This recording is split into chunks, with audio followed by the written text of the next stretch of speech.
Ngayong may banta muli ng heat stroke dahil sa sobrang init, may payo ang mga doktor na simpleng test para malaman kung dehydrated ang isang tao. Yan po ang tinatawag na pinch test. Saksi si Jamie Santos.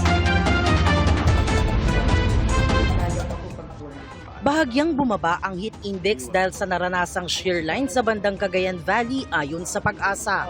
Sa eastern part naman daw, nariyan pa rin ang northeast monsoon. Pero ayon sa Pag-asa, asahan pa rin ang nakakapasong init sa mga susunod na linggo. Asahan pa rin po natin na tataas pa rin po ito bahagya hanggang sa tumaas ng medyo hanggang sa danger category po.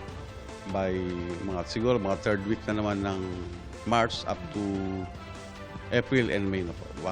Tataas pa rin po yung heat index po natin. Hindi raw inaalis ang posibilidad na pagdating ng Mayo, may mga lugar sa bansa na makakaranas ng extreme danger level. So, ang heat stroke po, nagsisimula po yan sa heat exhaustion. So, ibig sabihin po doon, ang mga senyales po na nagkakaroon na po tayo ng heat exhaustion, pagkakaroon ng parang nahihilo po tayo, pangihina, mataas na lagnat, pananakit ng ulo, pagbilis ng tibok ng puso, at kadalasan po nagtumutuloy po sa pagkukonvulsyon at pagkawala ng malay. So ito po ay emergency na kondisyon. Kung may nagpapakita na raw ng ganitong sintomas, Una-una po, kapag po nasa initan yung pasyente, ilagay po natin sa malilim na lugar. Pwede po nating paypayan po siya o itapat sa electric fan. Kung kaya pa pong uminom, pwede po nating painumin ng cool water, no? Tapos po, pwede rin po nating luwagan yung kanyang mga damit, no? Para po makahinga po siya ng maayos. Bukod pa po doon, pwede natin lagyan siya ng mga ice pack sa kanyang mga singit-singit sa kinikilid, no? Para po mapababa po natin ang kanyang temperatura.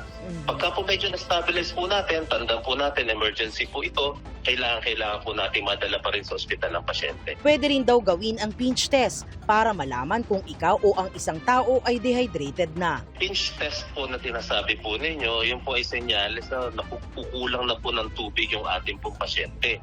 Pag mabagal na pong bumalik sa original yung kanyang balat, ibig sabihin po nun, kulang na po siya ng tubig sa katawan. Para makaiwas sa heat stroke at heat exhaustion, payo ng mga doktor, limitahan ang paglabas sa initan, lalo na sa pagitan ng alas 10 ng umaga hanggang alas 3 ng hapon.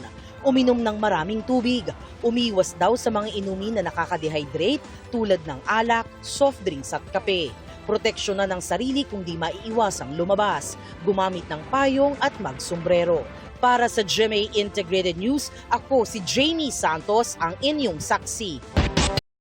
Mga kapuso, maging una sa saksi. Mag-subscribe sa GMA Integrated News sa YouTube para sa iba't ibang balita.